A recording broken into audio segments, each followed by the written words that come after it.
أعوذ بالله من الشيطان الرجيم بسم الله الرحمن الرحيم السلام عليكم ورحمة الله وبركاته. Inkuru n'ibyiza bya tasbih ya Fatima Zahra alayha salam. Uyu munsi niyo tugiye kuganiraho tumenye icyiza cya tasbih n'akamaro kayo naho yaturutse n'uwayimuhaye Fatima Zahra alayha salam. Umunsi umwe intumwa yacu Muhammad sallallahu alaihi wasallam yahaye umukobwa we yakundaga cyane Fatima Zahra alayha salam impano nziza cyane. Ni impano buri muntu wese agomba guhereza umwana we, akagira impano ahereza umwana we ikazamugirira akamaro. Rero Muhammad sallallahu alaihi wasallam yahaye Fatima impano nziza cyane iturutse kwa Muhammad sallallahu alaihi wasallam. Yamuhaye ikintu cyiza kuruta ikintu cyose yifuzaga kuri iyi si ya Nyagasani.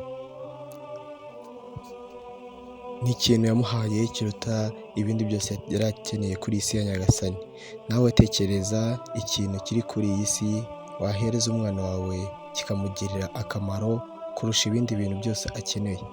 Tekereza vuba umuhereza ikintu cyiza akeneye kurusha ibindi. Umuhanuzi Muhammad sallallahu alaihi wasallam yahaye Fatima Zahra isengesho ryihariye ryitwa tasbih Zahra alayha salam, Allahumma salli ala Muhammad wa ali Muhammad. Yarimuhaye na tasbih azaza akoresha mu gihe ashaka kwegera Allah subhanahu wa ta'ala kugira ngo asingize Allah subhanahu wa ta'ala. Yabwiye umukobwa we iyo aryamye nijoro asoma ibintu bikurikira. Ni inama intumwa y'Imana yari iri guhereza umukobwa we. Ati kuri ya tasbih naguhaye udusaro twa mbere 34 uzaza udusomaho uvuga Allahu Akbar inshuro 30 zose. Allahu Akbar, Allahu Akbar, bivuze Allah niwe ukomeye. Imana ni ikomeye cyangwa Imana niyo nkuru, niyo imwe rukumbi.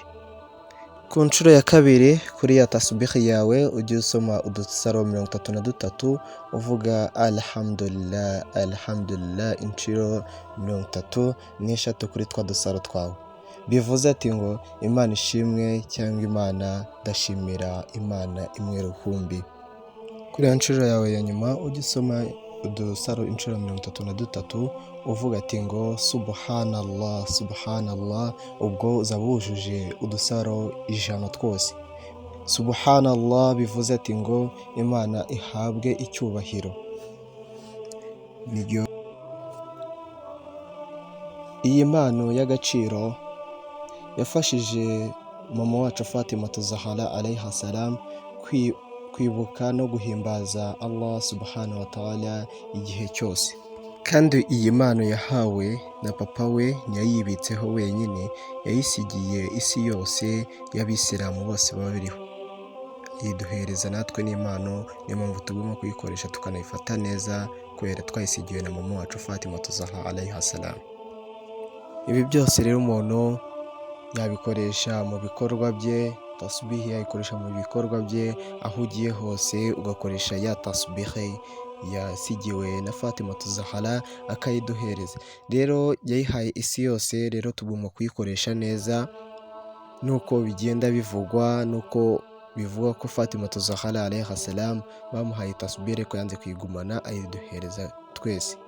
Rero mumenye ko iyo ari umuyobozi wacu twese, ari umuyobozi w'abagore ku isi yose, akaba ari mama wacu twese, akaba ari mama w'abemeramana.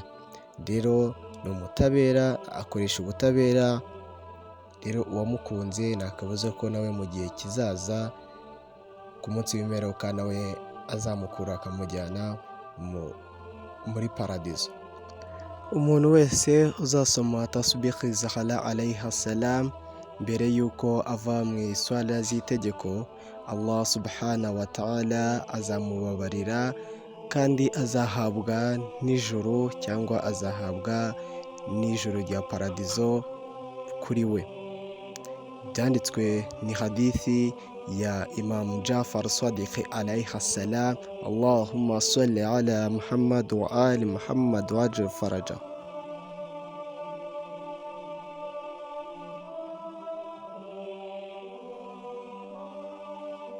Igihe Hazrat Hamza yicwaga ahowe azira Imana, umubyeyi wacu Fatimatu Zahara alayha salam, Allahumma salli ala Muhammad wa ali Muhammad, yakuye umwenda mu mva ye awubumbamo amasaro maze ayikoresha ari gusali mu iswala.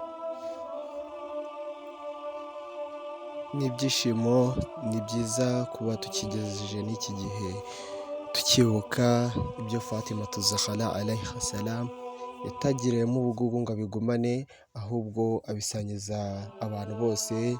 Kugeza n'ubu ngubu dukoresha iyi tasubihi mu kwibuka Allah subhanahu wa ta'ala, kandi dushimira Fatimatu Zahara alayha salam, we waduhaye iyi tasubihi nawe akayidusangiza kugira ngo tujye tuyikoresha mu kwibuka igitambo cye, kandi ni ubutumwa bw'ubumwe bw'Imana Allah subhanahu wa ta'ala Fatimatu Zahara yaduhaye kugira ngo tujye twitanga kugira twegere Allah subhanahu wa ta'ala, kandi tugomba kuyikoresha mu byishimo, mu kwinezeza, muri ibi byose tukagomba no kuyikoresha mu ngorane no mu gahinda. Aho waba uriho hose, waba uri mu byishimo, mu kababaro, mu gahinda, hose tuba tugomba gukoresha iyi tasbih Zahara kugira ngo dukomeze twegereze Allah subhanahu wa ta'ala. Impano ya Madamu Fatimatu Zahara alayha salam, Allahumma salli ala Muhammad wa ali Muhammad, ku bantu ni ukwibuka Allah subhanahu wa ta'ala. Iyi tasbih idufasha abantu bose bari kuri iyi si kugira ngo twibuke uwatuzanye kuri iyi si ya Allah subhanahu wa ta'ala. Rero mbifuje ko Fatimatu Zahara alayha salam iyi mpano mwese yabageraho, kandi ikazabavuganira ku munsi w'imperuka n'abantu bakunze iyi mpano, kandi mu kubabara ko Fatimatu Zahara yatuvuyemo, kandi tujye tuvanamo n'isomo kugira ngo bimugirire ineza ahari. Rero n'uba ushaka gukurikirana ikindi kiganiro, kora subscribe, urabona ikindi kiganiro mu